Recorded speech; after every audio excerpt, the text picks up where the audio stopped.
bien, rebonjour. On est dans le livre d'Ésaïe. Ça fait déjà un bon bout de temps qu'on a commencé ça. Pendant quelques semaines, vous avez eu une variété de prédicateurs. Moi, je faisais le collage des vidéos pour le mettre en ligne. J'ai eu un bon aperçu des messages. Je n'ai pas tout écouté, mais quand même, j'ai eu un bon aperçu. Et je suis convaincu que c'était la bonne parole que vous avez entendue, la parole de Dieu. Je vais juste prendre une petite gorgée. Il faut que je fasse attention, parce que je sais bien, si je le mets trop proche, vous savez qu'est-ce qui arrive. On dirait que ça ne s'améliore pas en vieillissant non plus. Lors d'un discours devant un groupe de diplomates étrangers, le premier ministre de l'Union soviétique, Nikita Khrouchtchev, la plupart de vous autres, vous ne vous rappelez pas de lui, là, en 1956. Hein? Peut-être qu'il y en a quelques-uns qui doivent. Hein? En 1956, il écoutait déjà une nouvelle. Moi, peut-être pas né. Il avait dit ceci: notre existence ne dépend pas de vous.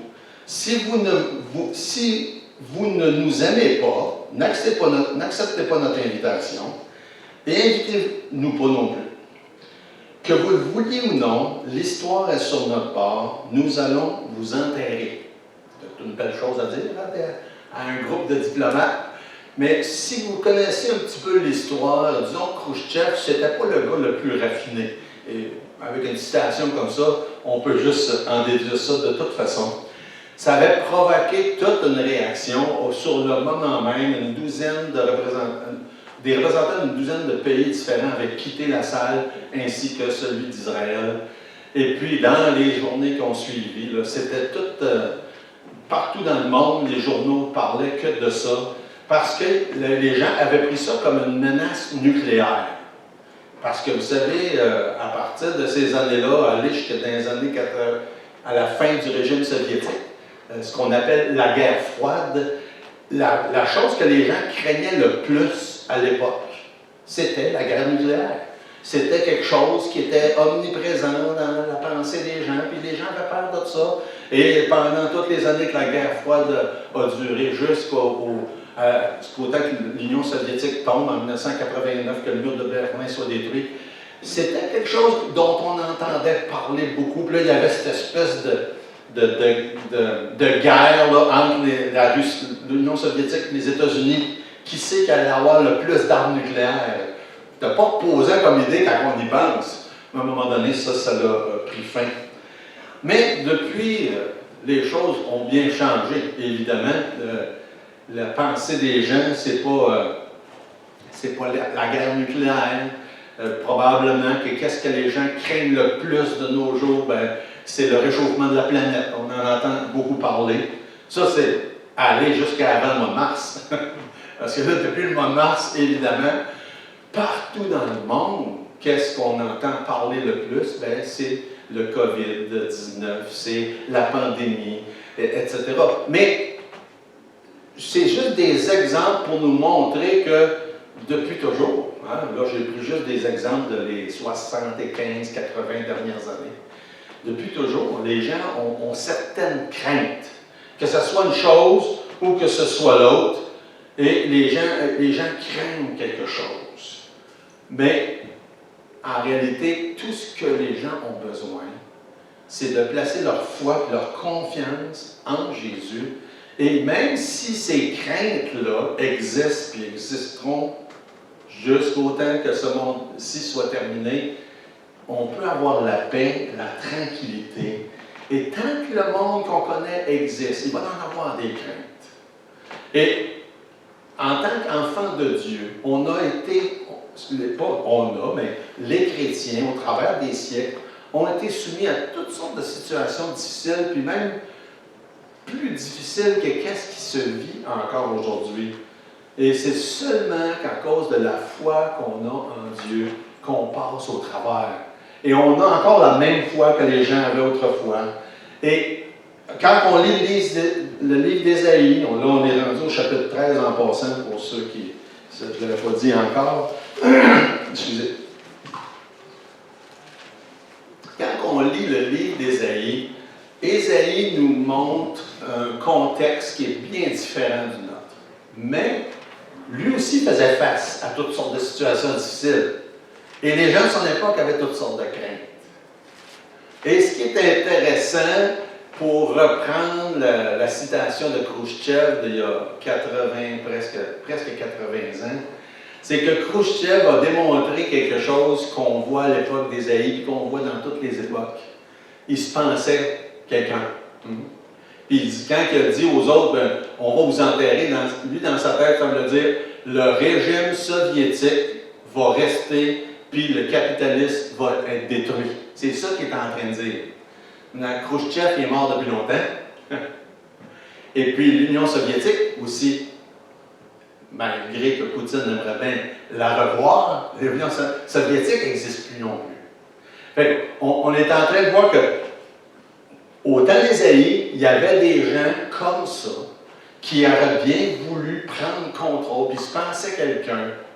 Mais Dieu dit non, non, non, vous allez voir. Vous ne prendrez pas le dessus. Vous n'aurez pas le mot final. C'est Dieu qui va avoir le mot final. Fait que c'est intéressant dans la section où on est rendu, à partir du chapitre 13 jusqu'au chapitre 23. On va quand même passer assez rapidement sur plusieurs des choses. Il y a tellement de détails. C'est intéressant à lire. C'est des détails qu'on doit prendre le temps de lire quand on lit la parole de Dieu. Mais on ne s'arrêtera pas nécessairement sur chacun de ces détails-là. Mais Ésaïe est en train de faire une espèce d'éventail des différentes nations qui existent à son époque. Et il couvre une dizaine de nations différentes. Puis il est en train de proclamer un jugement sur eux. Et une des choses dont il parle, qu'on va voir tout à l'heure, c'est qu'il partage ça comme un fardeau. Et c'est justement ça notre sujet ce matin, c'est le fardeau d'Ésaïe. Puis en réalité, le fardeau d'Ésaïe, c'est le même fardeau que nous autres, on devrait avoir. C'est le fardeau des âmes qui périssent sans Dieu tout autour. Et Ésaïe va proclamer, sous l'étiquette de oracle, des oracles sur les 10 nations. Puis le mot oracle, c'est justement, qu'est-ce que ça veut dire? Ça veut dire un fardeau. Et Ésaïe parle de ça parce que lui-même, ça l'accapare. Qu'est-ce qu'il est en train de proclamer? Du même point de vue que ça devrait nous accaparer. Le fait qu'on est dans un monde où ça ne va pas nécessairement très bien, hein? C'est parce qu'on est capable de constater ça. Mais il y a toute une foule de monde tout autour qui est en train de se diriger dans une éternité sans Dieu, dans le châtiment éternel qui est l'enfer.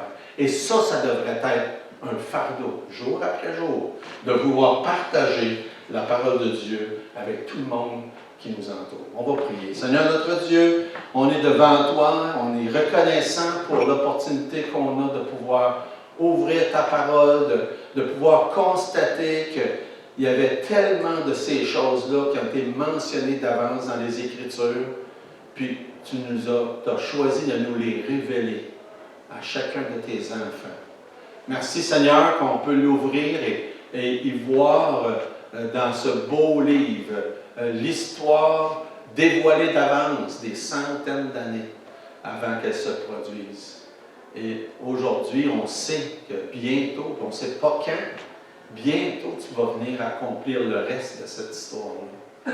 Et on a hâte, Seigneur, on te prie que tu puisses bénir ces vérités-là dans chacun de nos cœurs, nous encourager, nous fortifier et permettre qu'on puisse la propager tout autour de nous. Que ce soit comme pour Ésaïe, un fardeau de partager ta parole aux autres. Bénis le reste de cette journée dans le nom de Jésus. Amen.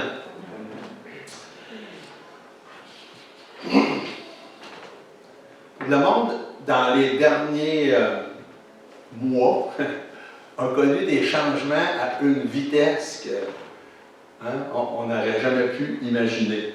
Normalement, là, ce qui s'est passé dans les quelques mois qui viennent de passer, ça aurait pu prendre des années avant que certaines des choses-là se mettent en place. Je pense, entre autres, José, Marielle était chez nous avec Guillaume en fin de semaine, puis Guillaume qui fait du télétravail depuis le début de la pandémie, puis il comptait, il dit, ça fait longtemps qu'on en parlait, là, mais Il dit, il y en a qui étaient très réfractaires à ça. Puis là, il dit, ben, un tel, un des compagnons de travail, il dit, lui, c'était le gars le plus réfractaire au télétravail. Puis à ce heure-là, il ne voudrait pas retourner comme avant. Et c'est intéressant d'entendre ce genre de témoignage-là qui fait juste confirmer que ce que je suis en train de dire, qu'il y a eu des changements majeurs là, qui se sont opérés très, très, très rapidement. Et là, tantôt, justement, je mentionnais ça, l'école, là, recommence demain, d'autres ont recommencé déjà. Et quand on pense à... Je ne veux pas non plus décourager les jeunes familles, mais quand je pense à tout ce qui ça implique de responsabilité de nos jours, puis avec tout ça qui se rajoute, puis je le dis souvent, mais je ne devrais peut-être pas dire ça, je suis content de plus avoir des jeunes enfants. Parce qu'il y en a qui en ont des jeunes enfants, puis je trouve que ça prend beaucoup de courage, c'est beaucoup de responsabilité. Et avec ça par-dessus, en plus, ces jours-ci, c'est comme... En tout cas, je prie pour vous autres, et on devrait, en tout cas, prier beaucoup pour tous ceux qui ont des jeunes enfants, et entre autres à ceux qui sont à l'école ces jours-ci, parce que il y a le côté danger, là, ça ne me préoccupe pas personnellement tant que ça. Je sais qu'il y en a, ça les préoccupe, mais il y a tout ce que ça amène comme je ne sais pas quoi, hein? Barda, je ne sais pas trop quoi d'autre, hein? Tout ce que ça amène de complications, tout ça. C'est pas plaisant de vivre, et on a l'impression que ça va vite, hein? Je ne sais pas pour vous autres, au mois de mars, tout a arrêté, hein? Puis tout à coup, on a l'impression que ça fait 6 mois, mais ça me semble que c'est hier, là. Hein? Je ne sais pas pour vous autres, ça a passé vite ces derniers mois-là. Puis pourtant, ça aurait dû être bien lent à cause du fait que tout a arrêté pendant un certain temps. Mais, il ne faut pas perdre de vue à toutes les époques. Là, on est dans le temps d'Ésaïe, puis à toutes les époques depuis, puis jusqu'à aujourd'hui, il y a eu des situations difficiles qui se sont passées. Il y a eu des enfants de Dieu qui ont dû y faire face. Et à chaque place, puis encore aujourd'hui, il y a des places dans le monde où c'est loin d'être drôle, mais à chaque moment, à chaque place, on a eu la même chose, l'appui sur un Dieu qui est souverain. Et c'est pas toujours évident de s'élever au-dessus des circonstances qu'on vit. Hein?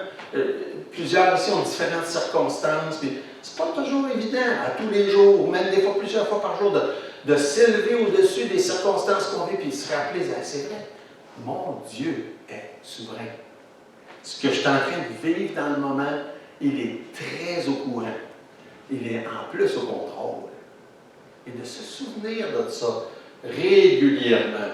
Et on n'a pas le choix. Il faut s'appuyer sur ça. Et je pensais justement à 1 Corinthiens 10, 13, cette semaine en méditant là-dessus, quand Dieu nous dit « Aucune tentation, épreuve, nous est survenue qui n'ait été humaine. Et Dieu qui est fidèle ne permettra pas que vous soyez tentés au-delà de vos forces, mais avec la tentation ou l'épreuve, il préparera aussi le moyen d'en sortir afin que vous puissiez supporter. » Dieu est souverain et Dieu va s'occuper de chaque situation de chacun de ses enfants.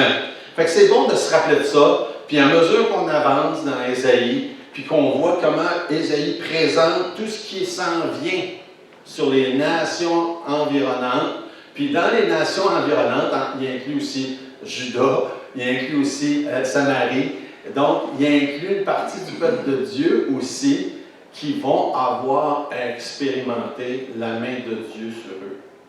Et c'est bon de se le rappeler que Dieu est souverain, Dieu est au contrôle. Un président américain, je ne les connais pas tous les vieux, les Américains connaissent tous les noms des présidents par cœur. Un des anciens présidents américains avait dit une phrase que je trouvais intéressante, puis j'ai trouvé ça dans un livre. Il parlait de l'histoire en général. Puis il avait dit ceci, il dit « L'histoire, c'est un rouleau de prophéties qui a été déjà déroulé. » C'est intéressant d'entendre cette explication de l'histoire. Un rouleau de prophéties qui est déroulé. Puis c'est un peu ce qui se passe dans les chapitres 13 à 23. C'est un rouleau qu'Ésaïe déroule devant nos yeux. Puis aux gens de son époque, c'est au futur. Pour nous, c'est de l'histoire. Mais c'était autant de l'histoire qui était déjà déroulée. Pour eux, c'est quelque chose hein, de penser à la prophétie comme ça. L'histoire comme ça plutôt, c'est de la prophétie écrite d'avance, puis elle est déroulée. Mais l'histoire, nous, on la regarde en regardant dans le miroir en arrière, puis tandis que Dieu lui regarde en avant, puis nous le révèle dans sa parole. Et Ésaïe en parle avec, comme je disais tantôt, verset 1 du chapitre 13, par exemple, oracle sur Babylone. Et l'expression oracle revient plusieurs fois de suite. Et c'est pas si évident que ça en français, le mot oracle, on pense à une parole, c'est vrai que c'est ça aussi. Mais le vrai sens du mot, c'est un fardeau. C'est quelque chose qui accapare.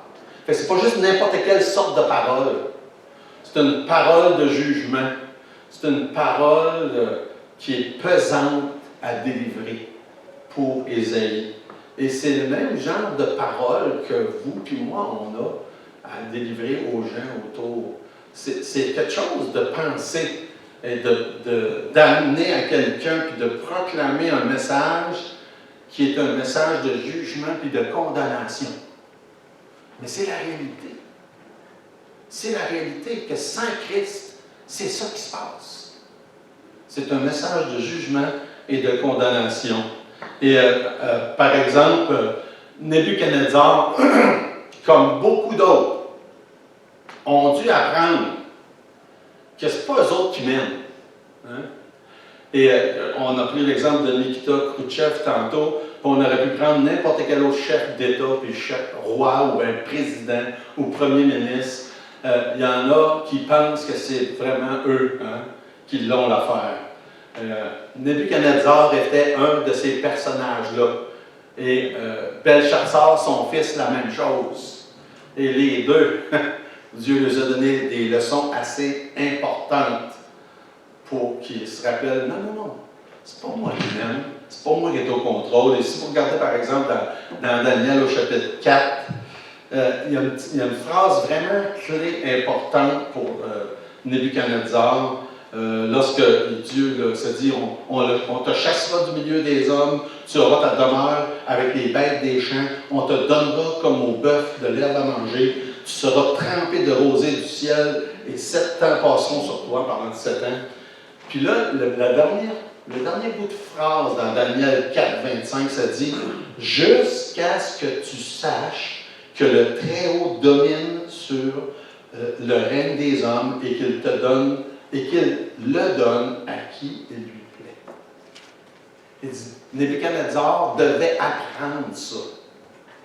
Khrouchtchev aussi, on pourrait dire Donald Trump, Justin Trudeau et n'importe quel autre grand de ce monde et de l'histoire.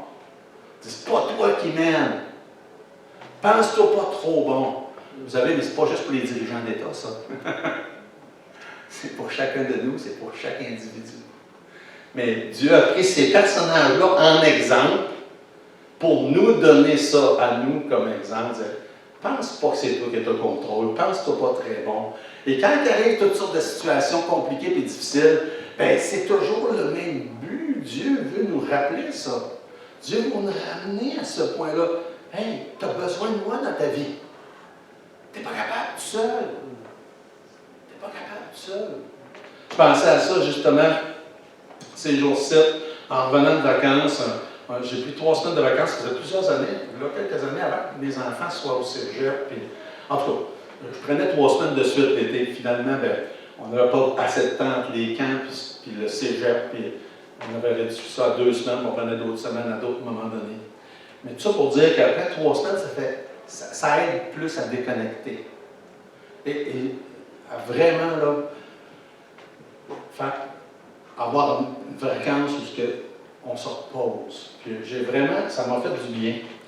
Mais cette semaine, je me disais, ouais, il y a ça à faire, il y a ça à faire, il y a ça à faire, il y a ça. Là, je sais pas, si je suis capable, me semble, je ne sais plus comment faire. Vas-tu être capable de faire ça? J'étais dans cet état-là, cette semaine, c'est comme. Puis, ben, 2 ans pas, c'est toujours comme ça. À chaque année, quand j'en reviens d'accord, dans le sens, c'est un petit peu plus pire. Mais Dieu veut ça comme ça. Dieu veut ça comme ça. Il veut qu'on se sente pas à la hauteur, dépourvu, pas capable. Dieu veut ça. Et ça m'a fait du bien de réfléchir à ça cette semaine. C'est ça que Dieu veut. C'est correct. C'est correct que j'ai l'impression que je ne suis pas capable. C'est correct comme ça. Dieu veut que ce soit comme ça. Mais c'est ce qu'il voulait montrer à Nebuchadnezzar, c'est ce qu'il voulait montrer à Belshazzar, c'est ce que Dieu veut montrer à tout le monde. Puis Ésaïe a cette responsabilité-là, ce fardeau-là, de leur dire, parce que vous pensez que vous êtes bon, parce que vous vous appuyez sur vos propres moyens, parce que vous n'avez pas obéi à Dieu, bien voici le châtiment qui s'en vient sur vous. Puis c'était pas drôle parce que des dizaines de villes étaient pour être détruites, puis des milliers de personnes étaient pour mourir. Ésaïe avait la responsabilité d'annoncer ça. Pas drôle, là. Mettez-vous à sa place. C'est pas étonnant qu'il voyait ça comme un vrai, réel fardeau. Mais tout comme Ésaïe, tout comme n'importe qui d'autre, on a des belles paroles comme Matthieu 11, 28 qui dit « Venez à moi, vous tous qui êtes fatigués, chargés, je vais vous donner le repos. » Et de s'appuyer sur Dieu quand ça va bien ou bien quand ça va mal. Et donc, Ésaïe nous partage oracle, fardeau, menace, charge, c'est tous des synonymes pour le mot oracle qu'on retrouve là. Et dans la première section, c'est le fardeau ou l'oracle ou la menace ou la charge. J'aime beaucoup le mot charge parce que c'est le même sens que lorsqu'il est question de la charge là, pour un ouvrier ou un pasteur avec Timothée par exemple. Cette idée-là, c'est une responsabilité en même temps qu'une déclaration. Quand Ésaïe fait cette déclaration-là, c'est comme une charge qu'il a et qu'il veut aussi partager. La première, c'est Babylone. Oracle sur Babylone. C'est pas étonnant que c'est la première pour plusieurs raisons, comme on va le voir. Mais c'est aussi celle qui, dans le livre d'Ésaïe, il y a beaucoup de choses qui sont consacrées à Babylone. Sur ceux que vous avez déjà lu le livre au complet, vous avez vu ça. Il est question beaucoup de Babylone. Pour plusieurs raisons, évidemment, à son époque. Ça faisait partie C'était une puissance mondiale de son époque qui était menaçante, qui menaçait Israël, Juda. Et c'est d'ailleurs eux qui ont passé aux actes et détruit Jérusalem, amené des captifs. Mais tout ça se passe, puis Ésaïe dit, bien, voici ce qui s'en vient, voici ce qui va se passer, voici comment Babylone va agir, et voici comment Dieu va agir à cause de ça. Verset 5, ça nous donne une idée. Ça dit, ils viennent d'un pays lointain, de l'extrémité des cieux. L'Éternel et les instruments de sa colère vont détruire toute la contrée. C'est intéressant le langage qui est employé en parlant de Babylone. C'est l'Éternel et l'instrument, en parlant de Babylone, l'instrument de sa colère. Babylone entre les mains de Dieu, un instrument pour que Dieu déverse sa colère sur son peuple. C'est toute une réalité quand on pense à ça. Et c'est important de mentionner ces passages-là. Et je sais qu'il y a beaucoup de gens, ils trouvent ça plate, des histoires de guerre dans l'Ancien Testament, puis Babylone, puis les différents noms, on a de la misère à s'y retrouver, mais c'est important pour plusieurs raisons. Premièrement, c'est important parce que Dieu l'a mis dans sa parole. Juste ça, c'est suffisant pour que ça soit important. Mais c'est aussi important parce que c'est des faits historiques majeurs avec des dates précises qui prouvent l'inspiration des Écritures. Ça, c'est important. Hein, les événements qui sont rapportés dans ces chapitres-là ont rapport avec des faits historiques précis, dits d'avance, et qu'on peut vérifier dans l'histoire. Hey! Ésaïe avait dit ça d'avance, puis ça s'est accompli exactement comme il avait dit. C'est des choses majeures, ça. Puis c'est aussi l'autre élément, c'est qu'il y a plusieurs fois où il est question de faits historiques de l'époque d'Ésaïe, mais il y a aussi des éléments en rapport avec la fin des temps, le jour de l'Éternel, et ce qui s'en vient prochainement. Fait qu'il y a plusieurs raisons pourquoi ces passages-là sont importants et pourquoi on ne peut pas passer à côté, mais on ne va pas nécessairement, comme je disais tantôt, regarder tous les détails. Mais on va donner quelques exemples. Verset 6, ils sont frappés d'épouvante, les spasmes et les douleurs les saisissent, ils se tordent comme une femme en travail, ils se regardent les uns les autres avec stupeur, leurs visages sont enflammés. On a une idée, juste dans ce verset-là, de la lourdeur puis l'ampleur de ce qui est en train de s'en venir sur eux. Et ce n'est pas étonnant que Ésaïe parle de ça à plusieurs reprises en disant le mot oracle, qui veut dire fardeau ou charge, comme quelque chose de pesant. C'est quelque chose de pesant. Puis c'est normal, ça devrait être quelque chose de pesant, parce qu'en même temps que pour eux, il est question d'un jugement qui s'en vient bientôt, là, la destruction de certaines de ces nations-là, en même temps, il est question du jugement de Dieu futur qui s'en vient, auquel tout le monde va avoir à faire face. Et cette même charge ou lourdeur ou fardeau doit être aussi présente pour nous. Hey, c'est sérieux, c'est grave, qu'est-ce qui s'en vient? Et de temps en temps, à mesure qu'on lit ces passages-là, oups, il y a une petite parenthèse ou une allusion aux choses beaucoup plus lointaines dans le futur, comme au verset 9, par exemple, quand il dit « Voici le jour de l'Éternel arrive, jour cruel, jour de colère, d'ardente fureur, qui réduira la terre en solitude, exterminera les pécheurs. » Et là, il n'est plus juste question de ce qui va se passer à Babylone. Il est question de ce qui va se passer encore futur pour nous aujourd'hui. Et ici, on ne va pas tous les lire, les versets, mais si vous regardez verset 10 et verset suivant, le langage employé là, c'est le même langage qu'on retrouve dans les passages prophétiques, comme dans Matthieu 24, comme dans l'Apocalypse. C'est les mêmes choses, où il parle des fléaux de la fin des temps, de l'Apocalypse, des tribulations, des choses qui s'en viennent en rapport avec le jour de l'Éternel. Puis là, en verset 17, il retourne sur le cas de Babylone. Verset 17. Voici, j'excite contre eux les Mèdes, qui ne font point cas de l'argent et qui ne convoitent point l'or.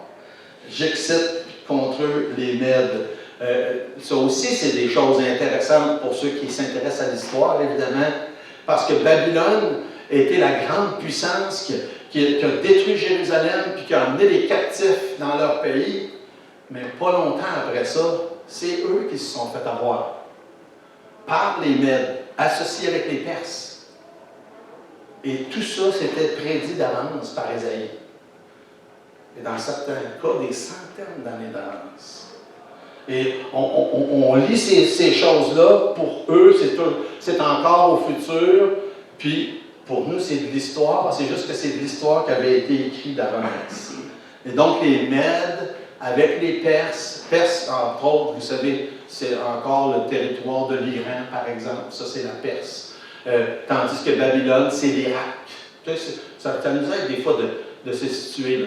Et donc, l'Iran avec les Mèdes se sont associés ensemble pour attaquer Babylone et pour détruire le royaume des Babyloniens. Verset 19 à titre d'exemple. Babylone, l'ornement des royaumes, la fière parure des Chaldéens, sera comme Sodome et Gomorrhe que Dieu détruisit. C'est de valeur que ça n'existait pas à cette époque-là, des vidéos. Hein? C'est de valeur. Moi, j'aimerais ça, pouvoir voir ce qu'on lit dans les livres d'histoire, qui nous décrit qu'est-ce que ça avait de l'air, Babylone. Il y a dans plusieurs livres d'histoire, des historiens antiques qui décrivent les jardins suspendus de Babylone comme étant une des 7 merveilles du monde antique. Mais quand ça dit ici, là, le verset 19, l'ornement des royaumes, la fière parure des Chaldéens, Babylone, c'était une ville exceptionnellement belle, reconnue partout dans le monde de l'époque. C'était non seulement un grand royaume fort, puissant, mais glorieux, radieux. Et de là, l'idée aussi qu'on voit dans certains passages, comme dans Daniel, des personnages comme comme Nebuchadnezzar, Belshazzar, qui sont un tout petit peu enflés. Hein? Comme on dit, comme on dirait, ils ont la tête enflée pas mal. Mais ils sont au contrôle des plus belles et des plus grandes choses de leur époque. Mais en tout cas, comme je dis, s'il y en avait des vidéos, il y a des dessins qui ont été faits.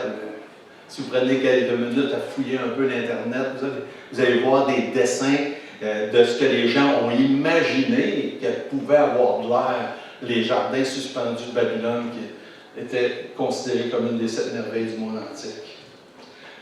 Mais ce que Dieu leur reproche, et ce que Ésaïe mentionne, puis ce que Daniel mentionne, c'est que ça l'a fait des gens qui sont devenus autosuffisants, se pensant capables, au contrôle de leur propre destinée, meilleurs que tout, meilleurs que Dieu. Et dans Daniel chapitre 4, on lit ceci. Et on voit l'arrogance de Nebuchadnezzar. Ça dit, le roi prit la parole et dit, n'est-ce pas ici Babylone la grande que j'ai bâtie comme résidence royale par la puissance de ma force, pour la gloire de ma magnificence. Un gars humble. Hein? Nebuchadnezzar, qui parle comme ça. Et Dieu a décidé de le châtier à cause de ça. Il dit, c'est pas toi qui es le meilleur. Et une génération après la mort de Nebuchadnezzar, le royaume babylonien était complètement détruit, tel que Ésaïe décrit dans le verset qu'on a lu tantôt, Ésaïe 13, verset 19. Et c'est important de noter l'arrogance, l'orgueil de Nebuchadnezzar. C'est pas quelque chose d'unique à lui. Hein? On voit ça. Et l'exemple que je mentionnais tantôt de Khrouchtchev, c'en est un. Puis on pourrait en prendre bien d'autres, même certains dirigeants dont on entend parler ces jours-ci beaucoup. Hein? Mais c'est aussi le propre de César, d'Alexandre le Grand, de Hitler et bien d'autres. Anciens et modernes. Se penser maître de leur propre destinée, maître de tout. La Bible nous parle que bientôt il va en venir un autre que la Bible appelle l'Antéchrist, qui va être de ce même genre-là, qui va se penser au-dessus de tout le monde, même au point de vouloir prendre pour lui la gloire de Dieu, s'assoyant sur le trône qui est réservé à celui de la lignée de David, qui est Jésus, et se proclamant lui-même Dieu. Et Dieu va le condamner, lui aussi, bien entendu. Mais le premier de la liste, le premier à avoir eu ce genre de sentiment-là, vous savez c'est qui? C'est Satan lui-même. Et ce qui est intéressant, quand on arrive dans le chapitre 14 d'Ésaïe, c'est qu'il y a une espèce de, on pourrait appeler ça un genre de chanson, un genre de petite chanson que Ésaïe fait, compose, en rapport avec le roi de Babylone. Et rendu là, c'est plus Nebuchadnezzar, c'est son fils Belshazzar, dont on entend parler aussi dans le livre de Daniel. Et verset 4, « Alors tu prononceras ce chant sur le roi de Babylone, et tu diras, « Et quoi? Le tyran n'est plus, l'oppression a cessé. » Vous voyez, c'est un petit peu moqueur de la manière que c'est mentionné. C'est Dieu qui dit à Ésaïe de parler comme ça. Et là, il fait cette déclaration-là au sujet de Belshazzar, qui lui aussi, à son tour, a osé se penser tellement bon, se penser tellement grand, qu'il avait fait une grande fête, il avait invité tout le monde, puis il a pris les objets du temple qui avaient été saisis, puis s'en est servi, puis il les a méprisés. Et ça, c'était vraiment une atteinte aux objets les plus sacrés. Et ce n'est pas les objets en tant que tels, mais c'est ce que ça signifiait. Et que ça voulait montrer comment est-ce qu'il méprisait Dieu lui-même, et que lui se pensait plus grand ou meilleur que Dieu. Et si vous vous rappelez bien, en lisant Daniel chapitre 5, C'est tellement intéressant, cette histoire-là. Si vous n'avez pas lu Daniel 5 dernièrement, allez lire ça. Hein, après-midi. C'est tellement intéressant. Il y a sa grande fête, puis c'est un grand party, puis tout à coup, il y a une main qui apparaît, puis qui écrit quelque chose sur le mur. Je lis ça, puis j'en ai quasiment des frissons à chaque fois. Hein? Quand on lit, c'est quasiment drôle parce que ça dit qu'il a fait dans ses culottes. Hein? C'est pas des farces, c'est ça que ça dit dans la Bible. Ça ne le dit pas comme ça, mais si c'était écrit dans notre époque, c'est ça que ça dirait. Quand vous lisez le texte, vous allez voir, c'est ça que ça dit. Ça dit que, comment est-ce que ça dit que ses reins se sont relâchés? Ouais. Il a fait dans ses culottes. Pas des farces. J'aurais fait la même chose, je pense. L'affaire qu'il y a, c'est qu'est-ce qui était écrit sur le mur, ils ne comprenaient pas c'était quoi. C'est une longue histoire, il faut lire Daniel 5 au complet pour avoir tous les détails. Finalement, ils ont fait venir Daniel. Daniel, il savait, lui, ben, c'est pas lui, mais Dieu lui a dit qu'est-ce que ça voulait dire. Puis, verset 26. Voici l'explication. Compter, parce qu'il y avait, c'était compter, peser, diviser. Compter, Dieu a compté ton règne et il a mis fin. Oups! Ça commence pas bien. Peser. Tu as été pesé dans la balance et tu as été trouvé léger. Ça non plus, c'est pas très bon. Diviser. Ton royaume sera divisé et donné aux Mèdes et aux Perses. Et qu'est-ce que ça nous dit au verset 30, dans Daniel 5? Cette même nuit, Belshazzar, roi des Chaldéens, fut tué. Dieu prend ça très au sérieux. L'orgueil, le péché, le mépris. Les gens qui se pensent mieux que tout le monde et qui ne veulent rien savoir de Dieu. Et ces exemples-là, c'est des exemples. Dieu ne fait pas toujours ça, heureusement. Une bonne gang de nous autres, on ne sera pas là. Mais c'est des exemples pour nous montrer que Dieu prend ça au sérieux. Le péché, le mépris. Et Nebuchadnezzar est mort. Belshazzar est mort. Pour reprendre encore Khrouchtchev, pour lui, il est mort lui aussi. Et puis d'autres.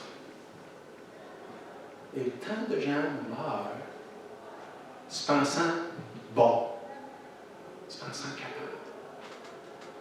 Dans certains cas, comme ceux-là, meilleurs que Dieu, sans rien. Ils meurent. Vous savez, il y a une expression, je ne sais pas si c'est en français aussi, mais la mort, c'est le grand égalisateur. Je ne sais pas si vous avez entendu ça. Tout le monde, hein? Les chefs d'État, comme les gens qui quittent dans la rue, un coup mort, il n'y a plus cette différence-là. La mort, c'est un grand égalisateur. Nebuchadnezzar, grand chef d'un immense royaume, pas mieux qu'un autre qui avait absolument rien à son époque. Et on pourrait dire ça de n'importe qui, de n'importe quelle époque. La mort, c'est un égalisateur. L'enfer, c'est un égalisateur. Ceux qui s'y retrouvent, les plus grands de ce monde ne sont pas mieux placés. Ils n'ont pas de meilleure place. Vous savez, c'est tellement triste, la notion que des gens se sont fait mettre dans la tête que s'ils payent des certains montants d'argent, s'ils font faire des messes ou quelque chose comme ça, ils pourraient avoir une meilleure place. C'est tellement triste quand on s'arrête à ça. Parce que c'est tellement faux. Il n'y en a pas de différence. Et ces gens-là, un après l'autre, qui se pensaient au contrôle de leur destinée, puis meilleurs que n'importe qui d'autre, sont morts. Et dans le même chapitre, dans le chapitre 14, l'attention passe de Belshazzar et se tourne vers un autre grand qui était là bien avant lui. Et qui lui aussi, parce que c'était le premier de tous, à se penser meilleur et même plus grand que Dieu. Et là, tout à coup, c'est de Satan dont on parle. Et ça, c'est vraiment quelque chose, verset 12 et suivant, dans Ésaïe chapitre 14. Et c'est intéressant qu'on en parle dans ce contexte-là, en montrant d'autres personnages qui, en fin de compte, en bout de ligne, se retrouvent tous à la même place, dans le même état, à la fin de tout. Et du roi de Babylone, l'attention tourne vers verset 12. « Te voilà tombé du ciel, astre brillant, fils de l'aurore. Tu es abattu à terre, toi le vainqueur des nations. » Et là, rapidement, on se rend compte qu'il ne parle plus juste du roi de Babylone. D'ailleurs, l'expression « astre brillant », en latin, c'est le mot « Lucifer ». Juste pour donner un exemple. C'est le mot « Lucifer » qui est là, en latin, dans la version, je pense que c'est la Vulgate, si ma mémoire est bonne. L'étoile brillante du diable lui-même, qui a tout fait pour imiter Jésus, qui est l'étoile du matin. Et lui, il est une étoile brillante, mais qui n'a pas brillé longtemps. Il n'a pas brillé longtemps. Tu regarde dans le verset 13, tu disais en ton cœur, je monterai au ciel, je leverai mon trône au-dessus des étoiles de Dieu, je m'assiérai sur la montagne de l'assemblée à l'extrémité du septentrion, je monterai sur le sommet des nues, je serai semblable au Très-Haut, mais tu as été précipité dans le séjour des morts, dans les profondeurs de la fosse. Il n'a pas brillé longtemps. Et depuis ce jour-là, son sort est réglé. Son sort est réglé, mais ce n'est pas encore finalisé. Son sort est réglé, par exemple. Cette idée dualiste que l'espèce de balance entre le bien et le mal, puis avec la notion tellement folle que le diable aurait un quelconque rôle d'autorité en enfer pendant l'éternité. Non. Il va être un prisonnier. Un prisonnier. Pas lui qui va mener. Verset 14, ça s'était dit, je monterai sur le sommet des nues, je serai semblable au Très-Haut, puis Dieu l'a abaissé. Il y avait déjà un poste très élevé. La Bible prédit sa chute finale, avant quoi il va avoir un temps de 1000 ans qui va être enchaîné. Mais après ça, il est jeté pour l'éternité dans l'étang ardent de feu.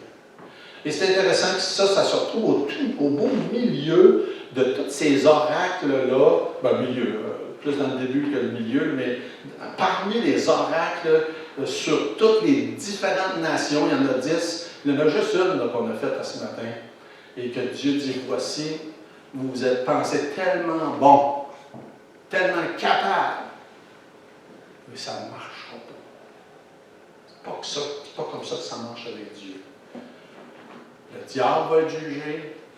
Ça dit dans Matthieu chapitre 24 que l'étang de souffle et de feu a été conçu par Dieu pour Satan et ses anges. Je trouve ça intéressant comment c'est dit dans Matthieu 24. C'était conçu par Dieu pour Satan et ses anges.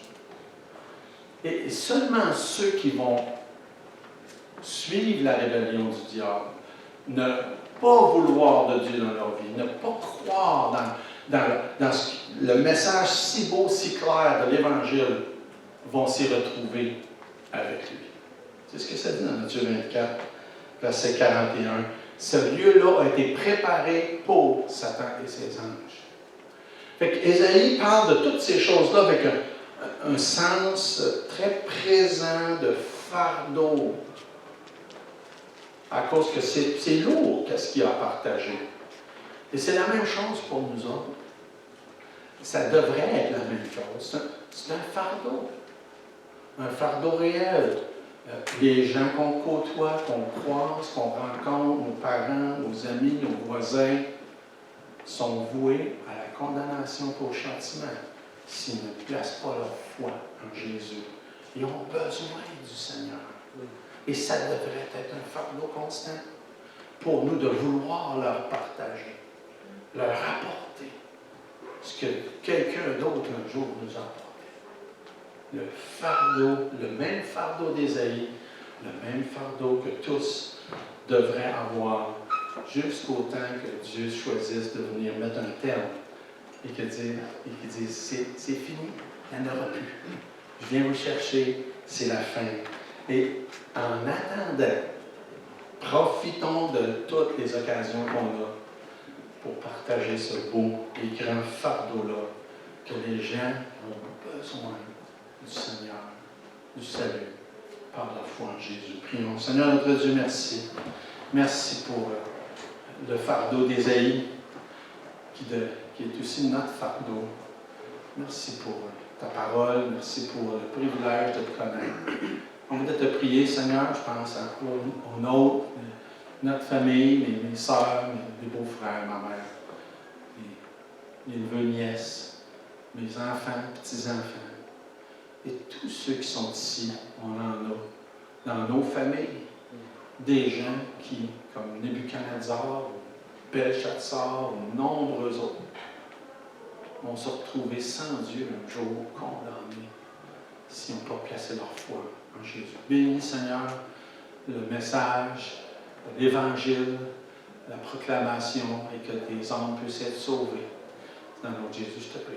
Amen.